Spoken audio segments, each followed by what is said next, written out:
It happened. I cannot enjoy the original Beauty and the Beast, nor can I enjoy the remake of Beauty and the Beast. I cannot enjoy I cannot enjoy either of them right now. Why? Because both of them have things I like now and both of them have things I hate. And the fact that both exist and make me compare is so stupid. It's like, yes, remakes happen all the time, but Disney was this magical brand of special animated movies that basically own my generation by the balls, or in this case, tits. But anyway, it's just really fucking aggravating. Let's see. I can do this by character. That might be the easiest. Okay. And again, there are pros and cons, but either way, I'm not happy anymore.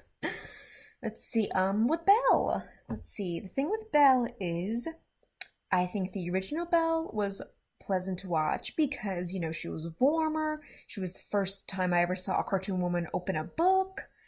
You know, yeah, I never liked her as much as other little girls because I thought it was boring that she just said she wanted to read a book and then she's like, okay, now I just want this vacation.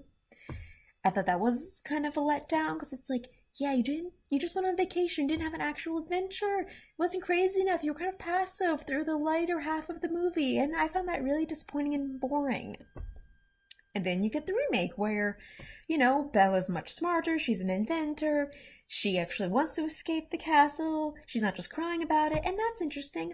But she's also, even though she's much smarter, she's also a little stale, and I don't know, a lot of my favorite scenes from the animated movie they did not put in the remake, and so yeah, what I did like about Belle I lost, but I got some new stuff that is pleasant, but Hermione cannot sing, and that just annoys me. I mean, if she was doing karaoke, that'd be fine, okay? Like through most of the like movie, it's like, wow, this was done by really hardcore fans. But do I think that as an actual movie? No, I think it more as a play that I saw as a local production. So yeah, I can't be happy about Belle at all. Okay, if one survived without the other, then I could be happy. But the fact that I have the two to compare should make me combined. No, it just makes me think Disney's lazy and doesn't know how to just like make new characters. Okay, next character, the Beast. Okay, well, the remake makes the Beast much smarter and gives him a song that I think was much better than the Broadway versions. Still, I don't like him, mostly because I think the CGI was gross. And going back to the animated movie, he was done so fluidly and endearing that even with his big ass teeth and fur and hunch, he was still just kind of cute. And I don't know, just like the warmth of it, where, yes, he was big and huge, but I still thought he was like a 12-year-old boy.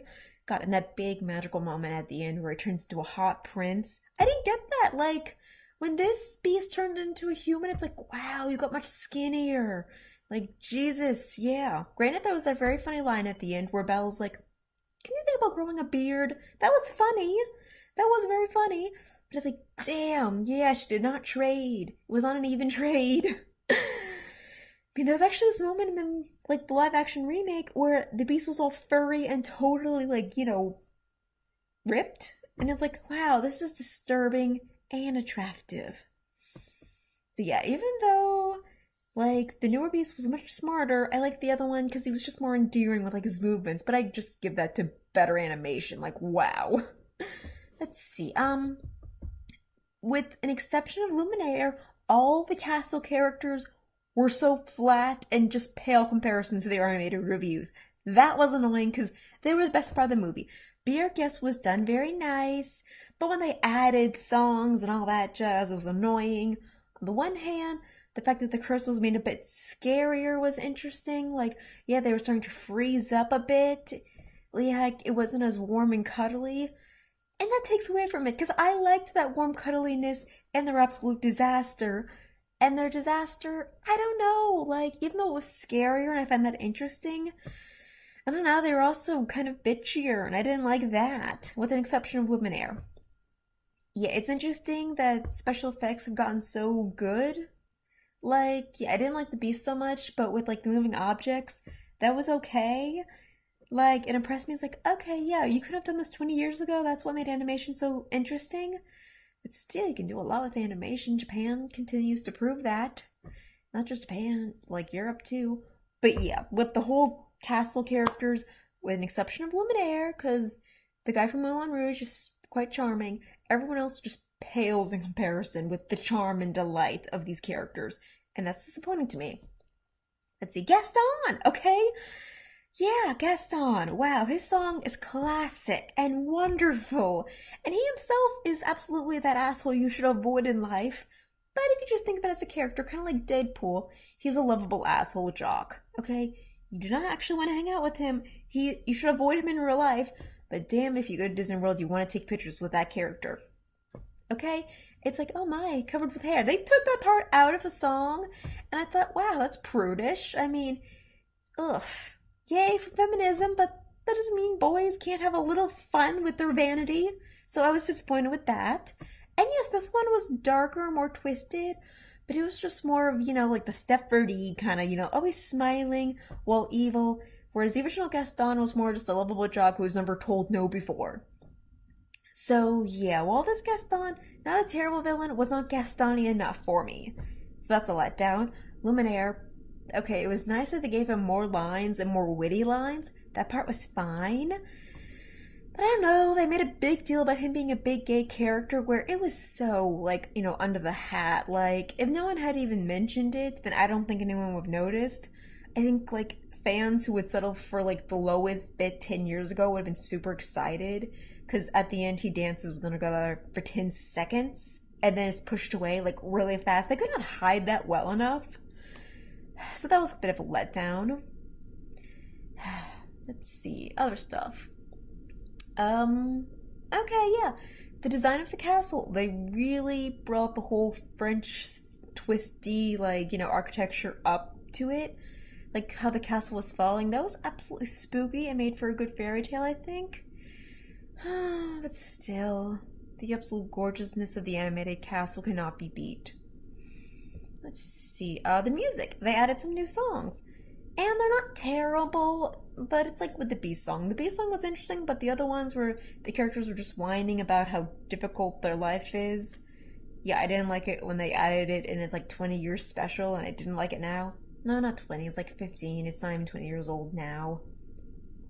When they had that when we're human again, when we're human again. It wasn't the soundtrack I grew up with, so I wasn't fond of it.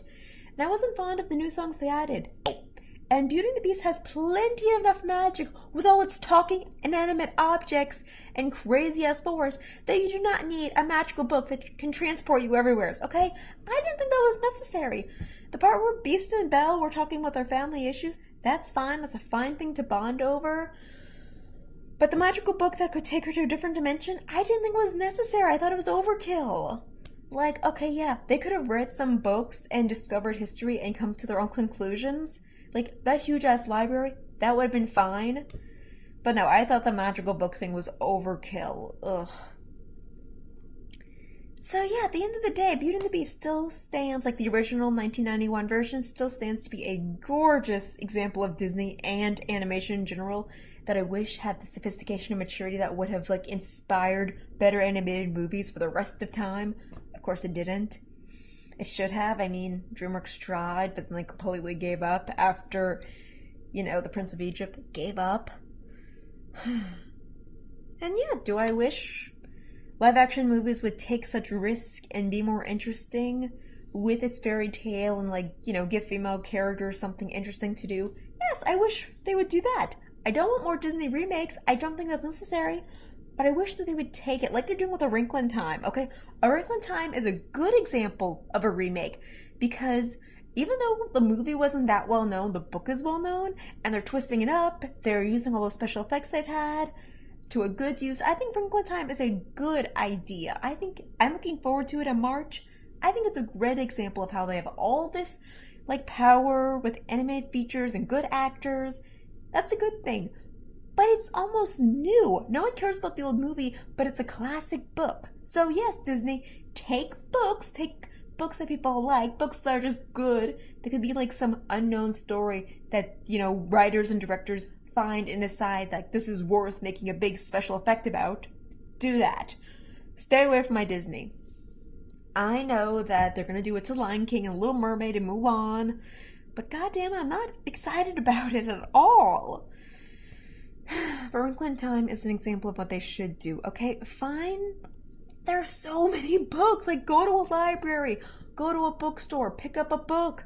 Adults, children, whatever, do that. Okay, that was Disney's golden age, where he took Alice in Wonderland, Peter Pan, Pinocchio. I don't think a lot of children even know those are books. I think they just know them as the classic Disney tales. So Disney people, do that. You ruined Beauty and the Beast for me right now. I cannot enjoy either version right now, and I'm mad about that. But I am happy about Wrinkle in Time. So yeah.